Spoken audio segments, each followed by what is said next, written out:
Salut à tous, c'est Hugo de la chaîne NSS et j'ai une question pour vous. Est-ce que vous connaissez le réel potentiel des libellés? Alors certains disent libellé, libellé, bon ça c'est pas le sujet, mais pour le coup j'aimerais vous présenter une utilisation hyper simple mais hyper pratique, notamment pour l'organisation, que ce soit d'une part pour organiser vous-même votre timeline et lui donner vraiment un look unique qui sera uniquement le vôtre, et surtout comment utiliser les libellés de la meilleure manière, même en montage. Bon, avant toute chose un peu de contexte, parce que peut-être que vous arrivez sur cette vidéo et que vous vous dites mais qu'est-ce que c'est les libellés? Un libellé, qu'est-ce que c'est? C'est simplement la couleur que va adopter un élément quand vous allez le mettre dans votre timeline. Pour le coup, un élément vidéo sera de couleur iris, un élément de texte sera rose et un élément audio sera vert. Bon, ça pour le coup, c'est vraiment les couleurs de base. Et les couleurs de base, comment vous les trouvez? Vous faites un clic droit sur l'élément, vous allez dans libellé et là justement vous avez les libellés en question qui sont vraiment ceux de base dans le logiciel. Et donc comme je vous l'ai dit, il y a vraiment deux choses hyper importantes et hyper pratiques avec les libellés, c'est que premièrement, vous allez pouvoir les personnaliser.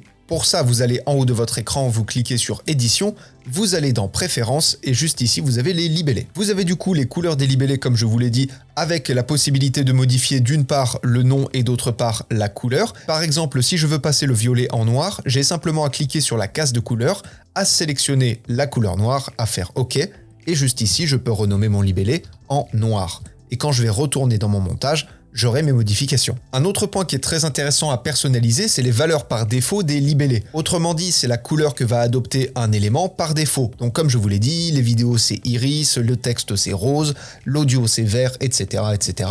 Et donc à partir de là, vous allez pouvoir modifier tout ça. Bon, à titre personnel, comme j'ai le rôle d'expliquer le fonctionnement de Premiere Pro, je garde les valeurs de base, mais bien évidemment, vous pouvez le personnaliser comme vous le souhaitez. Et ensuite, la deuxième chose sur laquelle je voulais attirer votre attention, c'est notamment sur l'utilisation des libellés pendant le montage. Imaginons qu'à cet instant dans la vidéo, j'ai besoin d'incorporer un texte, sauf que je le ferai après, une fois que j'ai fait mon dérochage, mon assemblage, ma colorimétrie, etc.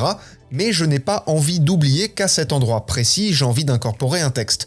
Donc, ce que je vais faire, c'est que je vais définir personnellement une couleur de libellé qui voudra toujours dire la même chose. Par exemple, si je choisis que mon rappel de texte, c'est la couleur jaune, je vais faire un clic droit sur mon élément, aller dans libellé et choisir jaune. Et à chacun de mes montages, quand je verrai la couleur jaune, ça aura tout le temps la même signification. Si je dois marquer un élément d'une vidéo pour autre chose, je choisirai une autre couleur. Ça, c'est un principe d'organisation simple, d'avoir un élément qui est relié à une action, et c'est vraiment quelque chose à appliquer en toutes circonstances, pas juste dans les libellés. Mais surtout, là où j'ai envie d'attirer votre attention, et là où ça prend vraiment tout son sens et toute sa puissance entre guillemets, c'est que si vous allez dans édition, toujours en haut de votre écran, et que vous allez dans raccourci clavier, vous allez pouvoir lier une couleur de libellé à une touche de votre clavier. Quand je tape libellé dans la barre de recherche des raccourcis clavier, on voit qu'on a toutes les couleurs, et pour ma part, les couleurs céruléen, mangue et jaune sont reliées à des touches particulières. Je vais reprendre le même exemple, imaginons toujours que j'ai envie d'assigner une couleur au fait d'ajouter un texte.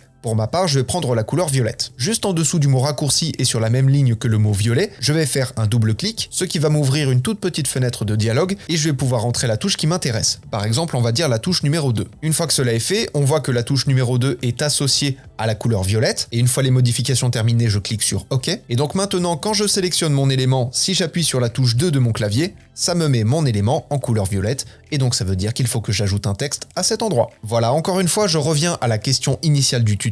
Est-ce que vous utilisiez jusqu'alors les libellés avec leur plein potentiel? Je vous laisserai répondre à cette question en commentaire et surtout maintenant je vous invite vraiment à mettre ça en place parce que à titre personnel ça me fait gagner un temps monumental et surtout en termes d'organisation, il n'y a rien de mieux. Voilà, c'est tout pour cette vidéo. Très bientôt je vais vous parler du nouveau partenaire de la chaîne qui est Artlist, donc Artlist, Artgreen, Motion Array, etc. dont vous retrouverez tous les liens dans la description de la vidéo. Il faut que je vous parle un petit peu en détail de tout ça parce que c'est quand même le nouveau partenaire de la chaîne, c'est quand même pas rien. Et en attendant cette vidéo, apprenez, utilisez et progressez dans vos montages. Encore une fois, il reste quelques jours pour le concours, je vous mets un lien en haut de l'écran. Allez voir la vidéo, il y a quand même une montre à gagner, c'est plutôt pas mal. Je vous fais des bisous et à plus.